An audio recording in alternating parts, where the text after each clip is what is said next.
What's going on, guys? My name is Arrow, and in today's video, I'm going to show you how to make a massive Ice Nova for screen-shattering explosions. This is one of the most satisfying builds that you can play. Let's get into it.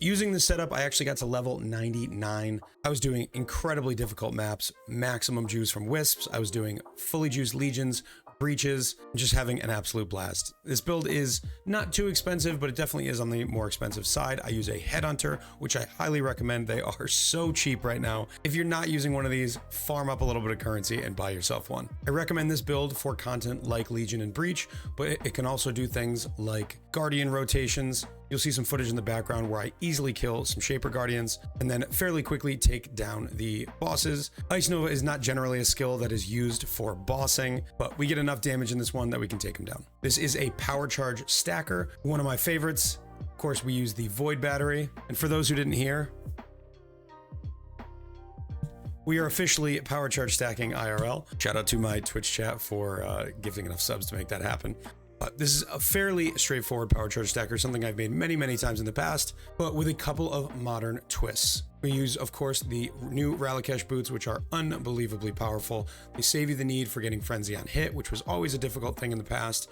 It made boss killing really difficult because you had to ramp up your power charges and ramp up your Frenzy charges. So it might take you 10, 12, 25 hits to get all your charges up, and by then the boss already has lost half their health and it took you a while to get there. But now your power is available immediately. I know another Ralakesh build that uses Malachai's Loop, but I wanted to make it my own. I love Ice Nova, especially with Vol Ice Nova, giving you massive explosions that chain in pretty much indefinitely if you can follow them around the screen. It's one of the most satisfying things that you can do in this game is a big Legion or Breach Vol Ice Nova.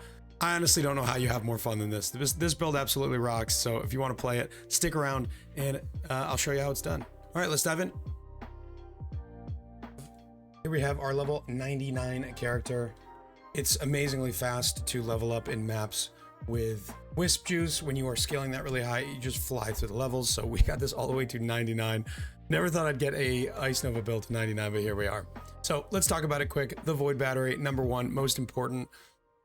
This is how we get our spell damage per power charge. We get a massive amount of spell damage from this weapon and +1 power charges.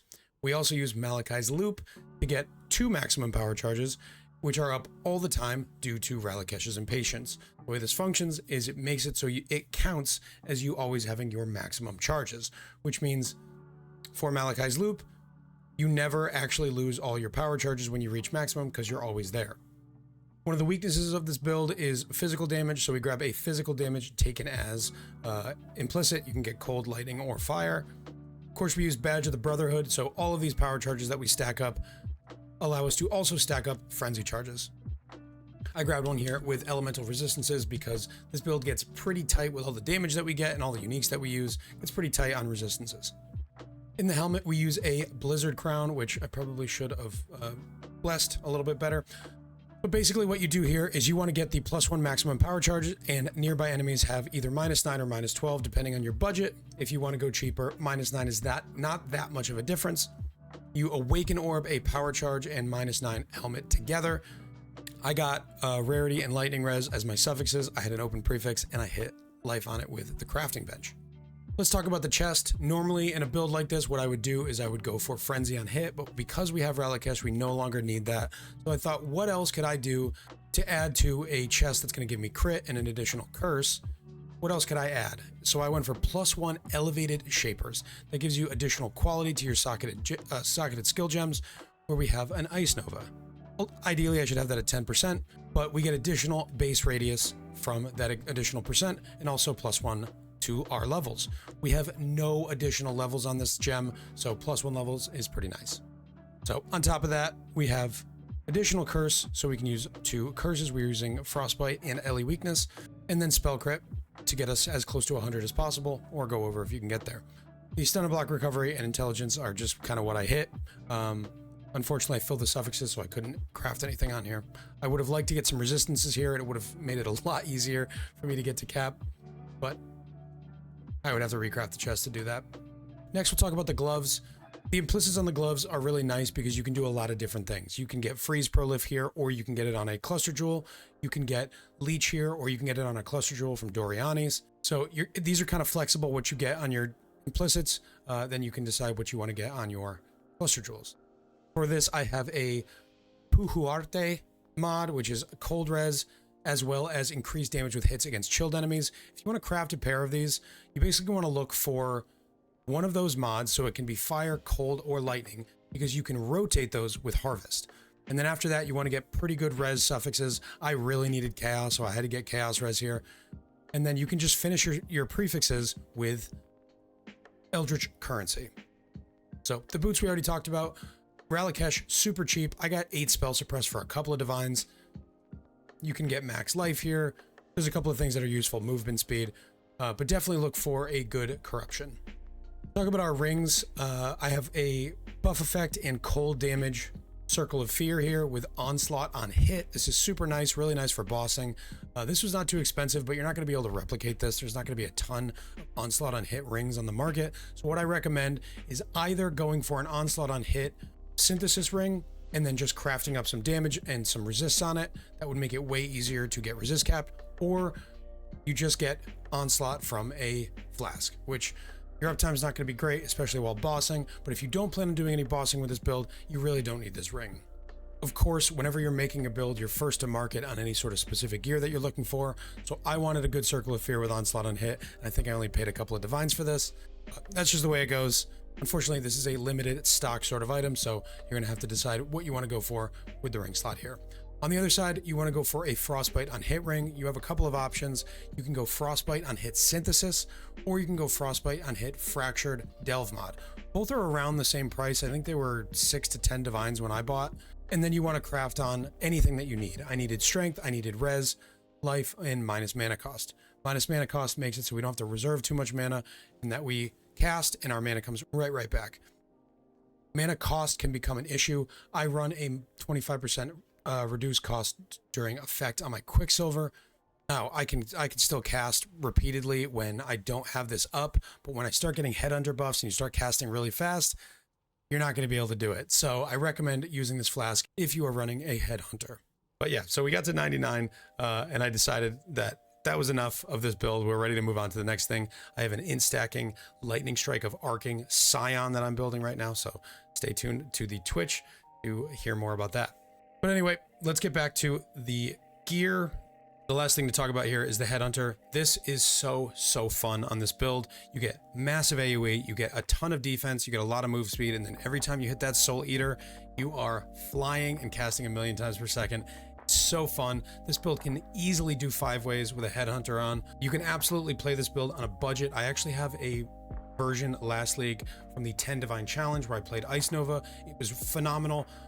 And you can kind of incorporate some of the things from this league into that version and definitely do it for fairly cheap. It's obviously not going to be 10 divines because nothing is 10 divines this league, but I really recommend if you're ever going to farm for a Headhunter, this is the time to do it and put it onto this build. Okay, let's talk about the gems. Here in the wand, we have Immortal Call, Cast When Damage Taken, and Void Sphere. Void Sphere is so nice on Cast When Damage Taken. You take a hit, sucks all the packs of enemies into that Void Sphere, and when they blow up, they all blow up on top of each other, so it's way easier to get a ton of overlaps onto rare monsters. In our helmet, we are using Herald of Ice, Vitality, and Arrogance. That is getting us to around our low life threshold. Now, you actually don't want to be over 50% reserved. You want to be slightly less than 50%. That way we have Overleech. Overleech feels really nice. It's basically like having a ton of life regen all the time. We're also using Withering Step in here. Now, I pretty much never hit this, but I have it on my spacebar because we have an absurd amount of elusive effect on our Badge of the Brotherhood because we have 11 frenzy charges.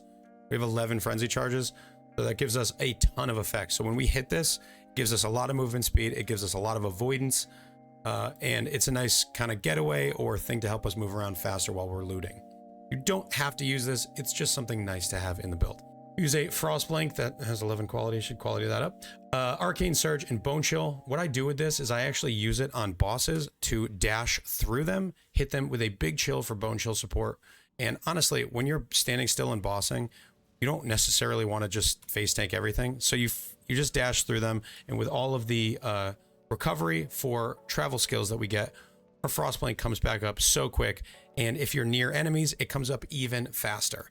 So basically just doing this through the boss, every time it comes back up, you can dash again. It's really, really nice and gets you that Arcane Surge support and gets your Bone Chill up. In our boots, we have a shield charge setup with faster attacks for zooming around the map. And then we have Elemental Weakness and Hex Bloom. Hex Bloom is really nice for casting on big legions or big breaches. If maybe your damage isn't quite that good, that'll get that hex spread throughout the entire thing. I pretty much never use this except when I'm on a boss, so I probably don't need the Hex Bloom support. So again, if you don't want to use that Hex Bloom, you have an extra gem slot to do whatever you want with. In our boots, we have our aura setup, Hatred, Grace, Petrified Blood, and a level 3 Enlightened.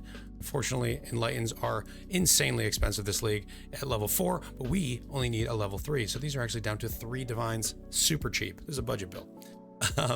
Lastly, we have our main 6 link. We want a Vol Ice Nova, so that means getting a 21 is kind of out of the question. It's way too expensive, but if you do end up going to like a double Corruption Chamber, getting a 21 Ice Nova, that is the best way to get more damage. We use Awaken Spell Echo. If you don't like the way Awaken Spell Echo feels to kind of not lock you in place but cast multiple times in a row, you can definitely drop this, but this is by far our best damage support. You could swap this in for something like Awaken Increased AoE for mapping and Conk Effect for bossing, but I definitely prefer to have this massive amount of damage. We also use Inspiration, Power Charge and Crit.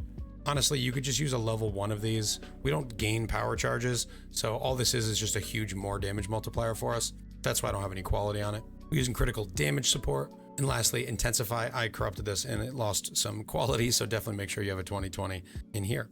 Let's talk about the flasks. We have a Jade Flask with crit chance on it. Depending on how much crit you get in your build, you may or may not need that suffix, so keep an eye on that. I was actually testing out the flash charge on crit. This is really nice. We crit often, so it helps generate flash charges on bosses and in some of these stickier situations where there's not as many monsters to kill. I have the Quicksilver Flask here with mana cost that we talked about. I'm using a Quartz Flask kind of as like a problem solver for me. I didn't get to Spell Suppress Cap. It also gives phasing. You could get that on a Jewel. It's probably what I would recommend, and then use something else in this flask slot. We use a Life Flask. I don't even have quality on this. Okay. Get quality on your flasks. Okay. And lastly, a Bottled Faith. Get a Bottled Faith. These are phenomenal. They're super cheap. I put 28 quality on mine so it would last longer, but we have a lot of benefits from Consecrated Ground that we will talk about when we get to the Charms section. So stay tuned for that. So next, we're going to talk about the Ascendancy. We are using Profane Bloom on top of Herald of Ice to get these big clear explosions. This feels phenomenal. Having chance to explode, dealing life as a damage type in this league is really important because these monsters in the maps that are super wisp juiced up get so dangerous, so deadly, and have so much life that blowing them up is really an effective way of clearing your map. We use Forbidden Power for a maximum power charge, and then 66% AoE and 66% damage. Quartz Void Beacon, really nice for cold res and enemies do not regen around you. Another thing that's super important in this league is getting enemies to not regen life.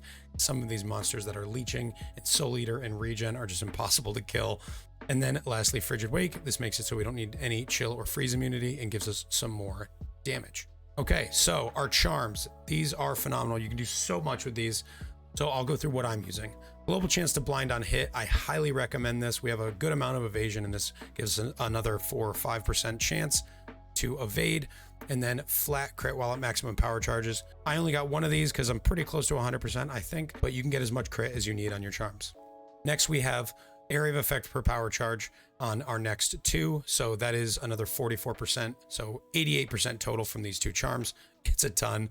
One of the ways that we get to that huge AoE. And then we have a couple of Consecrated Ground mechanics here that work together pretty interestingly. So we have the Consecrated Ground from Bottled Faith, And then we also have effects of consecrated ground you create linger for 2 seconds. Effectively what that does is when we are on consecrated ground, we'll have the buff here. And then when we walk off of it, we'll have it for 2 more seconds.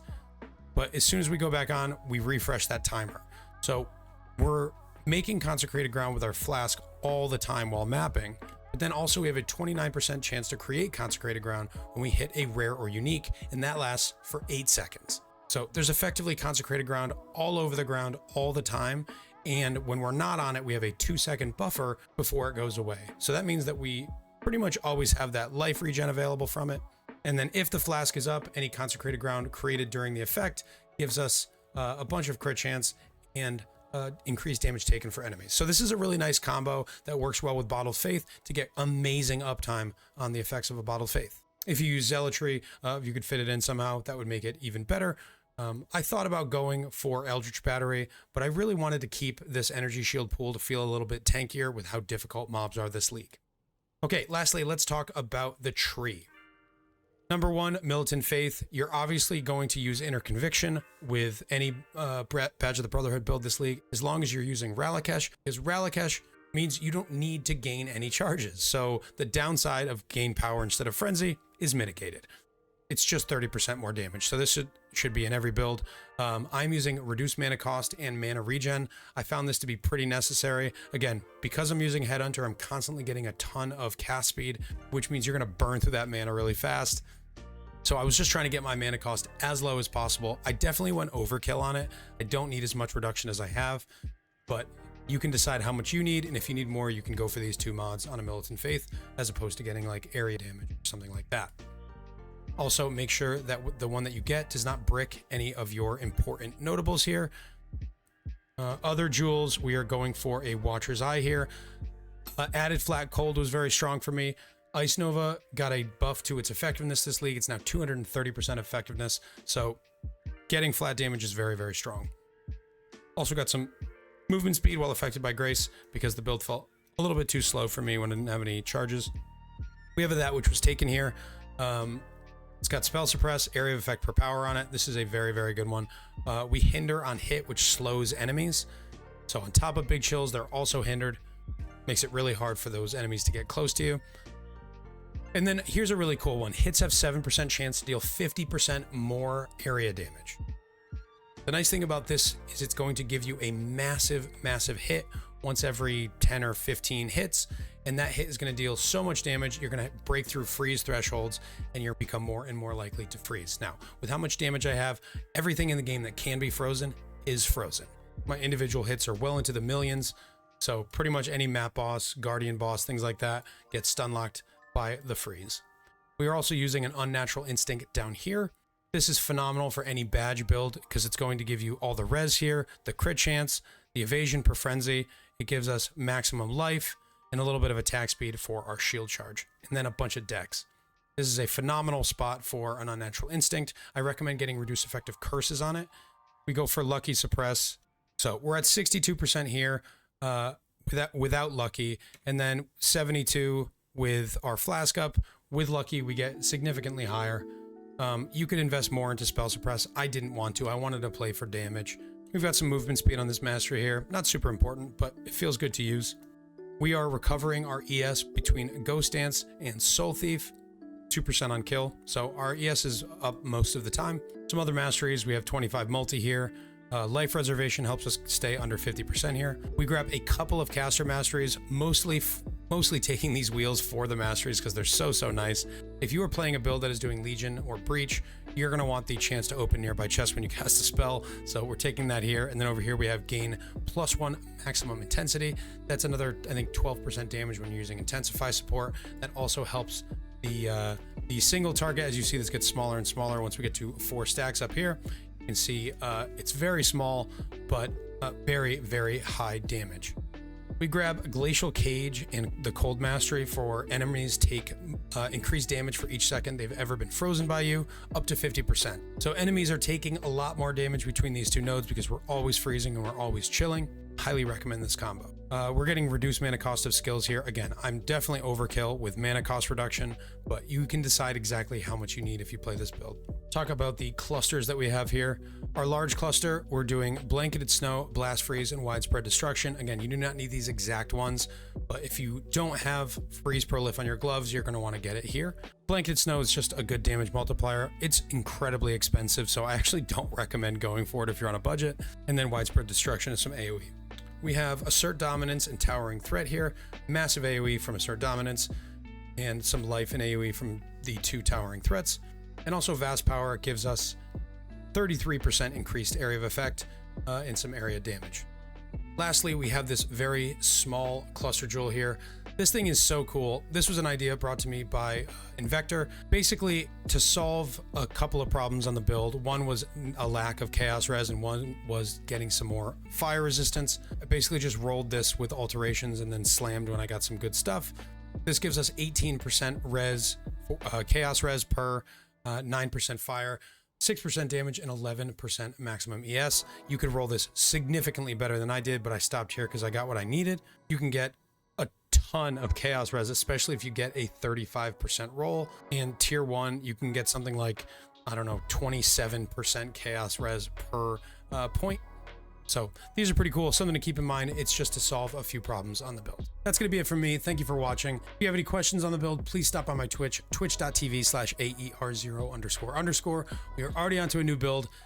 Int stacking, Scion, Lightning Strike of Arcing. I'm super excited about this build.